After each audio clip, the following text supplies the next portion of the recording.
Bonjour tout le monde, bonjour l'énergie du cœur et la voyance de Charlène. Alors, pour le nouveau module, commencer à pratiquer. Aujourd'hui, nous allons voir comment ne jamais s'abstenir et le pouvoir de l'engagement dans la méditation. Alors, aussi motivé que vous puissiez être, ancrer une nouvelle habitude est parfois difficile dans la méditation. La motivation est le carburant nécessaire pour démarrer, parfois aussi volatile que votre humeur. Alors, un certain engagement est ensuite indispensable, bien évidemment, pour installer durablement la méditation dans votre vie. Alors, l'engagement, c'est ce qui permet à un couple, par exemple, de durer malgré les conflits et les périodes difficiles, à un parent épuisé de continuer à se battre pour offrir le meilleur à ses enfants. Et c'est l'engagement aussi qui vous incitera à poursuivre vos séances de méditation, même lorsque vous vous sentirez fatigué, débordé ou motivé. Le fait de s'engager, c'est vraiment ça qui va vous donner ce carburant et cette force pour poursuivre justement vos séances. Alors pour instaurer une habitude méditative, cet engagement a un nom, ne jamais s'abstenir. Donc, exemple, je vais méditer chaque jour et je ne me coucherai pas sans avoir médité, quoi qu'il advienne, même si je suis fatiguée ou extrêmement occupée, en déplacement. Je me poserai au moins pendant 5 minutes et je ferai ma méditation. Donc voilà, c'est ça le pouvoir de l'engagement, c'est justement voilà, se fixer un but et s'y tenir. Alors, dès cet engagement pris envers vous-même, en toute sincérité, la méditation s'ancre véritablement dans votre existence. Donc, ça va devenir une habitude et ça va justement devenir quelque chose d'habituel et ça va s'ancrer progressivement. Donc, vous avez alors déjà remporté la première bataille, celle de la discipline avec vous-même. Alors, deuxième point, la liberté de l'engagement. Qu'est-ce que c'est? Alors, cet engagement libère beaucoup d'espace mental en vous. Vous n'aurez plus jamais besoin de décider si vous allez ou avez le temps de méditer aujourd'hui.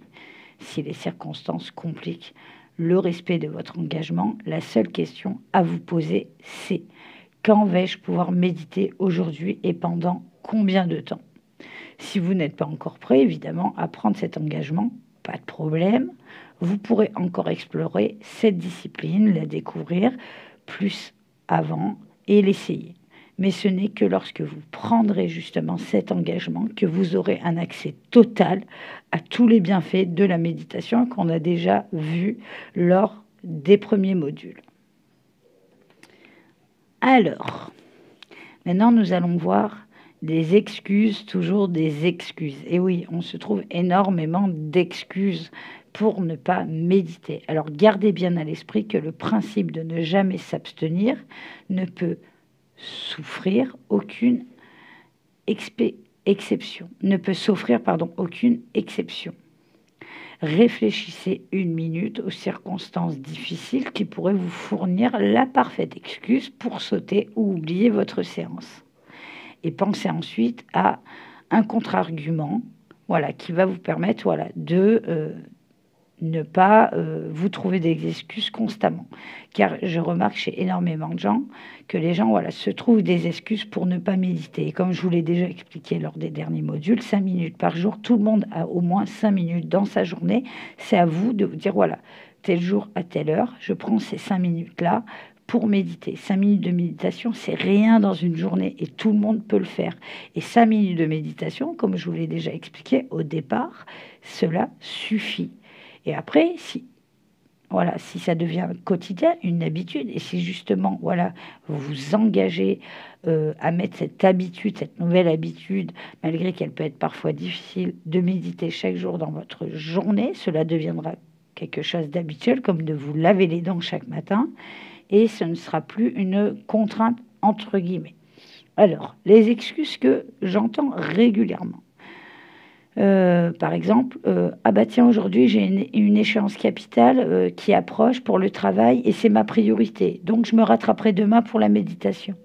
Non, arrêtez. Oui, le travail est votre priorité, certes, mais cela ne vous empêche pas de trouver 5 minutes pour méditer. Donc, voilà, au lieu de vous dire je me rattraperai demain, là j'ai une échéance capitale qui approche pour mon travail, c'est ma priorité, vous vous dites en contrepartie, la méditation m'aide justement à évoluer à mon meilleur niveau. Méditer, c'est faire aussi bon usage de mon temps. Donc justement, ces 5 minutes de méditation vont peut-être vous permettre aussi justement de mieux vous connaître, de mieux vous retenir, de justement voilà, vous aider pour votre évolution personnelle et peut d'ailleurs vous aider aussi pour le travail, pour un entretien ou pour être meilleur justement au quotidien, élever votre niveau au niveau de votre travail aussi, puisque la méditation aide énormément, aussi bien au niveau émotionnel qu'au niveau de votre comportement. Pour les gens qui s'énervent très rapidement, la méditation peut leur apprendre justement à prendre du recul, donc c'est plutôt positif. Deuxième excuse, en exemple, je ne peux pas méditer à mon heure ou à mon endroit habituel aujourd'hui, c'est donc impossible. Vous êtes mis à un endroit, puisque je vous l'ai conseillé de vous trouver un petit endroit justement voilà, où vous pouvez être au calme, où il n'y a pas de risque justement d'être dérangé lors de votre méditation. Mais imaginons voilà, qu'aujourd'hui, vous ne pouvez pas aller à cet endroit-là. C'est pas grave, c'est pas impossible. Justement, c'est pas parce que vous ne pouvez pas les méditer à l'heure habituelle et à l'endroit habituel que vous ne pouvez pas méditer. Ça, c'est encore une fausse excuse. Donc, à ce moment-là, qu'est-ce que vous allez vous dire? Plutôt que de vous trouver cette excuse-là, dites-vous, justement, tiens, c'est une excellente occasion pour que la méditation fasse partie de ma vie au quotidien. Changer d'endroit, c'est pas grave, ça vous fera une nouvelle expérience, comme je vous l'ai déjà expliqué. Chaque méditation, même si c'est la même tous les jours au même endroit, à la même heure, sera de toute façon une nouvelle expérience. C'est pour ça que je vous conseille d'ailleurs de toujours noter ce que vous avez ressenti pendant votre méditation et votre ressenti après la méditation. Et chaque jour, vous verrez une évolution ou pas, ou ça vous permettra de travailler sur certains points plus que d'autres, certains jours et moins d'autres jours. Donc voilà, là, ça va vous permettre justement de mettre au quotidien votre méditation dans plusieurs endroits et de savoir méditer à différents endroits. Troisième exemple, je suis en vacances, donc je peux aussi faire une pause dans mon programme de méditation. Voilà, je suis en vacances, donc je ne médite pas, je suis en vacances. Non. Là, à ce moment-là, vous vous dites, la méditation me détend et me calme et elle m'aidera à tirer le meilleur parti de ma pause. Justement, vous faites une pause dans la vie au niveau du travail, etc. Vous êtes en vacances, donc vous avez justement l'occasion de pouvoir méditer encore plus, de pouvoir apprendre encore plus et dans justement un environnement non stressant, vu que vous êtes en vacances, donc vous êtes beaucoup plus détendu, donc votre méditation sera encore différente et va vous apporter encore des choses différentes. Et là, allez, le dernier exemple, en ce moment, il se passe trop de choses sur le plan émotionnel, je ne peux pas méditer. Stop, je vous arrête tout de suite. Non, à ce moment-là, vous vous dites, je ne suis que le témoin des pensées difficiles. La méditation va m'aider justement à gérer cette phase difficile. C'est pas parce que vous n'êtes pas bien sur le plan émotionnel que vous ne pouvez pas méditer. Bien au contraire, ça va même vous permettre de mieux gérer ces émotions. Donc un conseil, quand vous êtes dans une période difficile au niveau émotionnel, je vous conseille sincèrement de méditer. Alors peut-être une autre méditation que celle habituelle, mais en tout cas la méditation vous aidera justement à apprécier la méditation pour les problèmes émotionnels. Voilà, donc ça c'était justement ne jamais s'abstenir et le pouvoir de l'engagement en méditation, parce que l'engagement, vous vous engagez vraiment avec vous-même à méditer, à mettre ça en place dans votre vie, à avoir de nouvelles habitudes, même si c'est difficile. Et le fait de vous engager, c'est vraiment pour vous-même, en fait. Vous vous engagez pas envers quelqu'un, mais vous engagez envers vous-même. Et l'engagement envers soi, c'est l'engagement le plus important.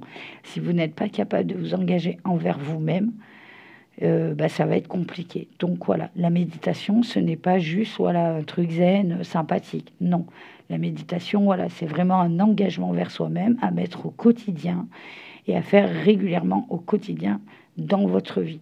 C'est pas juste la méditer quand ça vous arrange. Non, la méditation, c'est vraiment tous les jours. Et c'est là que ça vous apportera des choses concrètes, aussi bien au niveau de la santé qu'au niveau spirituel, qu'au niveau émotionnel, à tous les niveaux, au niveau physique, etc. Vous verrez, dans le temps, la méditation va vous apporter énormément sur énormément de points. Et ça, on l'a vu dans le tout premier module. Qu'est-ce que c'est que la méditation?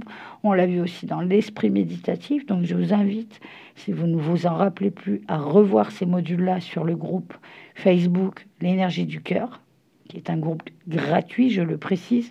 Vous aurez accès à tous les modules. Voilà pour ce module, commence à pratiquer. Et aujourd'hui, c'était ne jamais s'abstenir et le pouvoir de l'engagement dans la méditation. Je vous retrouve pour le prochain article du module commencer à pratiquer et nous verrons comment apprécier justement le processus de la méditation et le fondement d'une pratique pour la vie. Sur ce, je vous retrouve peut-être soit sur la chaîne YouTube ou tout simplement sur le groupe Facebook L'énergie du cœur. Ciao à tous.